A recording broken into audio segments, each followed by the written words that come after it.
Gemini, this is your December 2016 reading. It includes both your love as well as your general forecast. The first card that comes up for you is that of the Destroyer.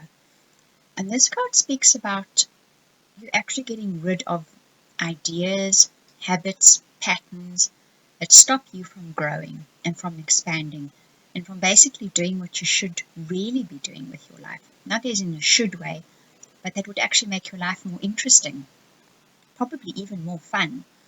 So this is the overarching energy for you for the month of December.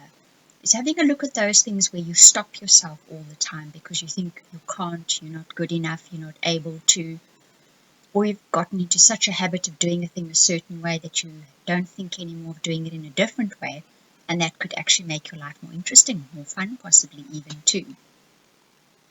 The challenges that come up for you in the month, the first one that comes up says that there is going to be a challenge which arises that you're going to need to deal with immediately. So you need to put that fire out immediately, but not to act rashly or impulsively, to think it through first, but also not to leave it, because the quicker you deal with it, the less of a problem it'll be for you.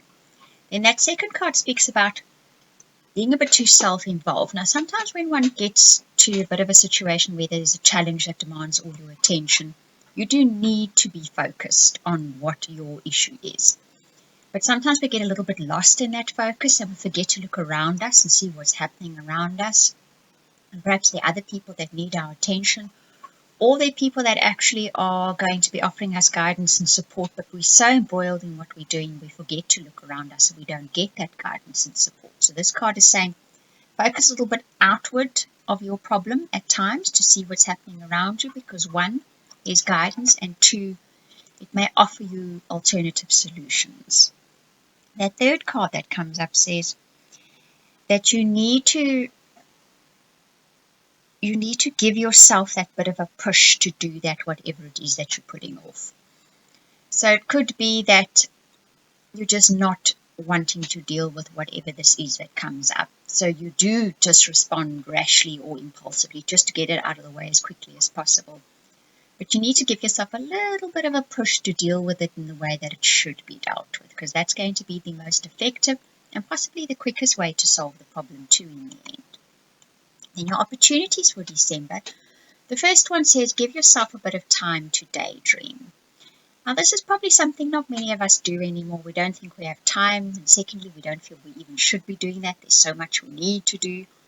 But this card says giving yourself a little bit of time to daydream every single day, it says really, is going to open you up to guidance of what new could be done, what can be done differently, what could be more fun. It's going to inspire you first and foremost. So do that every day.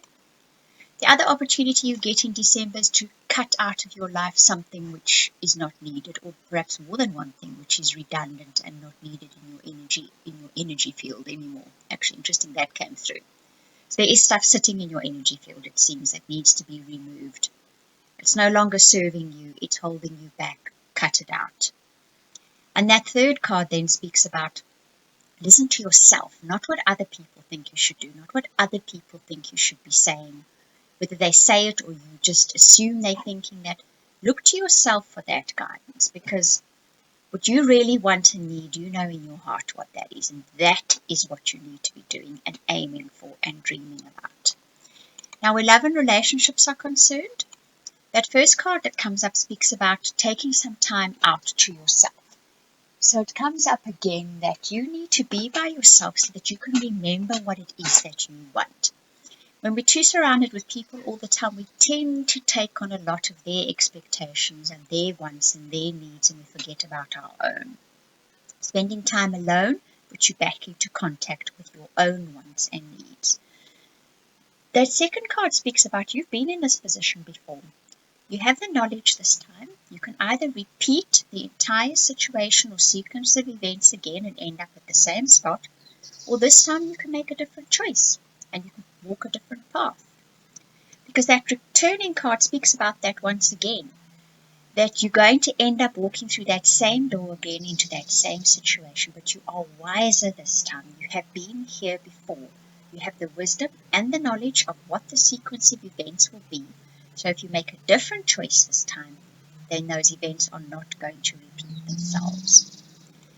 With your general life, the first card that comes up speaks about intention, and this speaks about having a clear intention of what it is you want to accomplish or do. Then to release that intention to Spirit and Universe and then let it go. Because the universe is then going to send you some kind of acknowledgement that you are going to get or you are on the right path. If you cling too hard to it, you're not going to see that. If you let it go but have clarity about what you want, you will see. It'll send you a signal. The next card that comes up is that of prosperity, and that says you are going to reap the rewards of your efforts. So rest assured that is coming in. A time of abundance for your efforts is coming in. Now you're going to reap that harvest that you sowed. Then that forest card speaks about being open to receiving that abundance. Often one hears that being spoken about. If you're not open to receiving, then you're not going to receive it all. You may receive some of it, but you won't receive the abundance. One of the easiest ways to do this is genuinely just to breathe. So a few times every day, or when you find yourself in situations where you feel yourself tightening up a little, take a deep breath and breathe and feel yourself opening up. That card's so nice and green, you can feel that heart chakra opening up when you breathe. Now your guidance cards, that first one speaks once again about that enjoy the sanctuary of solitude to regain self-esteem and tranquility. It's exactly what we said before.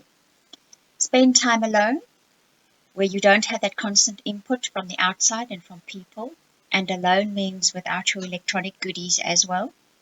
That you can hear your inner guidance, you can hear what's being said inside of yourself. It puts you back into contact with what you really want and need, and it does then give you that tranquility. Because that final guidance card speaks about you've been looking for something in the same place over and over again, and you're not finding it. You need to look elsewhere. You need to broaden your horizons. You need to break through those barriers, because what you're looking for is out there, but it's not where you're looking for it. It is out there. Go and find it. Right, Gemini, if you would like a personal reading so we can take a look at how these energies play out in your life exactly, or you'd like to look at what's happening in next year in 2017, you can contact me at theoracletimes@gmail.com, or you can book a reading via the website, both URLs which are showing up in our picture now.